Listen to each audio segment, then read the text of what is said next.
This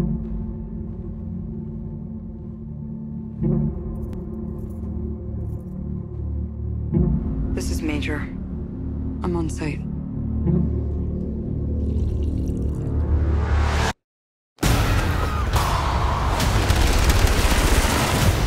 I'm going in.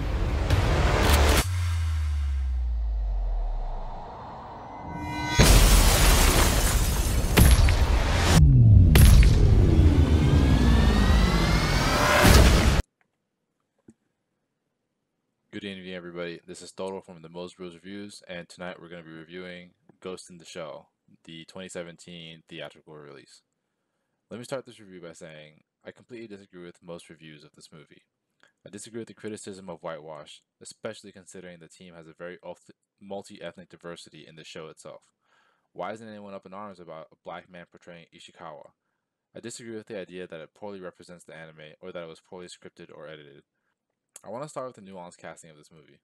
Scarlett Johansson as Major, I believe, is a major, pun intended, story beat, and intentional, not for the sake of drawing Western fans, but as a commentary on modern technology. As for her performance, I'd say she was able to channel her character both in the action and story building scenes. The pain of her unknown past and uncomfortable body was apparent throughout. I'm not a particular fan of Scarlett Johansson, but here, she definitely stole the show. The casting of Bato could not have been more spot on. His character showed the unreciprocated and human-loving attitude towards the Major that was not reflected back in her machine-like delivery. In this short runtime, he was even able to show the respect and admiration while at the same time feeling inadequate next to this perfect form that was the Major. The buff machismo character being protected time and again by a female character. I appreciated the fact that Aramaki was allowed to continue speaking Japanese. While it was a little clumsy, it both showed that he was a politician that responded to the Prime Minister of Japan and not to the obvious international corporate overlord like the rest of the team. Speaking of the rest of the team, at first it felt a little bit like an afterthought. Even Togosa, who was an equally as major a character in the anime as Bato, had a relative backseat to the rest of the team. Yet, if you delve into their discussion, they reveal a much deeper part of the universe. Throwaway comments such as Ishikawa's fake liver were a major point of the show's inherent and deep philosophy. Tokusa's desire to remain pure was not delved into, but was made apparent, creating a juxtaposition even within the team. At what point do these augments leave from necessity to pure vanity and hedonism? This point wasn't a significant portion of the movie, but the fact that they were able to fit it into a 2-hour movie that was based on such a deep and thought-provoking series was, to be frank, significant. For reasons such as this, Ghost in the Shell deserves multiple watches. Somehow, in 2 hours, this movie was able to cram in, thoughtfully mind you, most of the deep thinking points of the show. Without spoiling the ending, I believe one villain was a fantastic characterization of one of the show's favorite enemies. The other was, almost obnoxiously so, black and white. I will leave it at that. One villain was one of the best characterized villains I've seen in years, especially in the era of the comic book villains that we see being so redundant.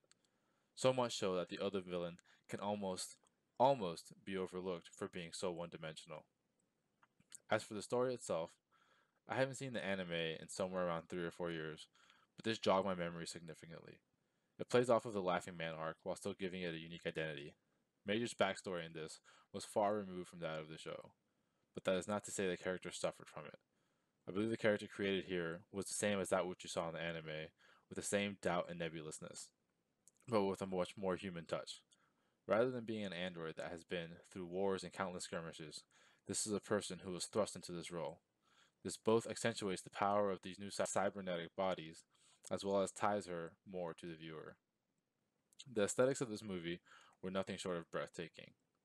I have seen some reviews stating that the film spends too much time panning over the vistas of Neo Tokyo and not enough time building characters.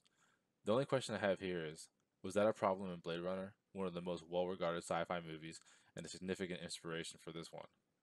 I love these scenes. This future city, its denizens, and their mundane actions given power through their cybernetics. It all came together to build a believable, dirty, and creative world.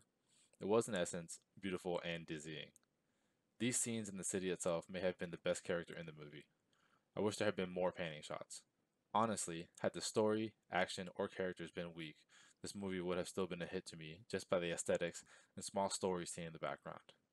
The CGI was all top notch, except for one scene where there was a lot of dust and explosions near towards the end. There was only around a 5-second scene of noticeably bad CGI tech, but for that moment, it was significantly noticeable. But then, one of the more beautiful and graphic scenes from the show is recreated in the gloriously rendered CGI, making it easier for one to forget the moment prior of the terrible CGI that just happened. This brings us to the action. The action in this movie was, to keep it short, Matrix / John Woo levels of good.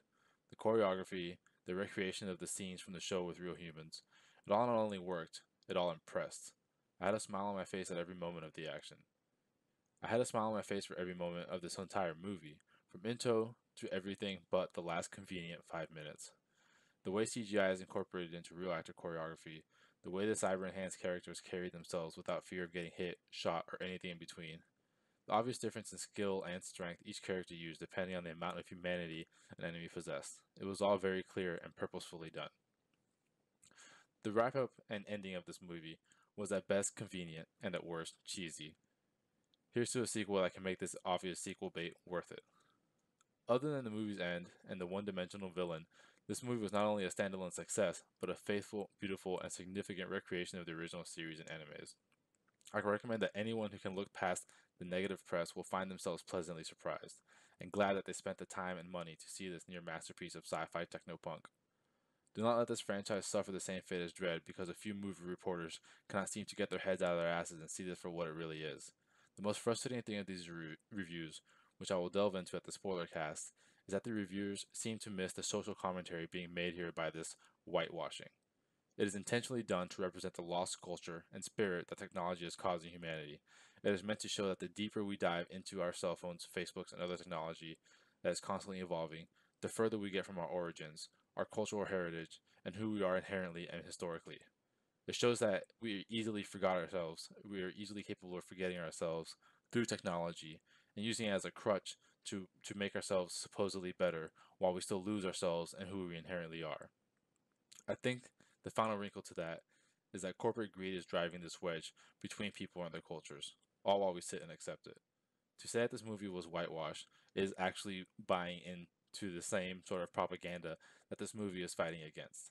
I think if you go into this movie without thinking about the whitewashing, without thinking about the negative press, and without thinking about this idea of cultural appropriation, I think you'll understand that it has a much deeper story to tell and a much more significant philosophical point to get across. Go into this movie seeing it without any preconceptions about PC culture, without any preconceptions about whitewashing, or any preconceptions about what to expect, and you will like it. If you take it for what it is, especially shot for shot recreations of the anime in a CGI format, in a live action format, you're going to enjoy it. If you like the anime and you're a fan of the anime, there's more than enough moments in this movie that are going to make you feel as though they are pleasing you as a fan and they're looking out for you as a fan. This movie, every actor in it, the director, the writers, the script, they know the source material. At no point does it seem as if this was a cheap cash in. This is through and through Ghost in the Shell, and for anyone to say any otherwise is simply wrong. If we just look at the anime and we think about this whole idea of whitewashing going through, how Japanese really is Motoko? She has a Japanese name, but look at the character. She's a robot in the show, and in the show itself, she doesn't even understand who she is herself. She doesn't know if she's a man or a woman in the show, let alone Japanese. Let's get away from this whole idea that this movie has destroyed culture or Japanese appropriation or any of that. This movie is trying to say what it is. Technology can be useful, but it can also be destructive. And that is the main point of this movie. And if you go in there thinking that, you might be pleasantly surprised. As far as the final review for this movie goes, I have to give it at least an 8 out of 10, probably a 9 out of 10, just because it's just a very good sci-fi movie in the same vein as The Matrix, in the same vein as Dredd, in the same vein as Blade Runner. Just this future dystopia that we can look to as both dark and inspiring. I recommend going to see it. Please go see it. This is a movie that deserves a sequel. This is a movie that deserves all the positive attention it can get. It deserves to make everything that it's gotten and it's earned. So yeah, go out and see it. It's absolutely worth it. Whether you're a fan of sci-fi, whether you're a fan of Ghost in the Shell, whether you're a fan of anime or anything, this is one of the best live action representations of the medium that we've seen. If you compare it to the Dragon Ball Z movie, that was a bad example of whitewashing. This is a good example of staying faithful to the source material, and anyone that likes it should go see it, and anyone that wants a sci-fi experience away from the Marvel universe should go see this one. Anyways, this is Toro signing off, and if you want to see the spoiler cast, follow through on this video with the next one. Have a good night.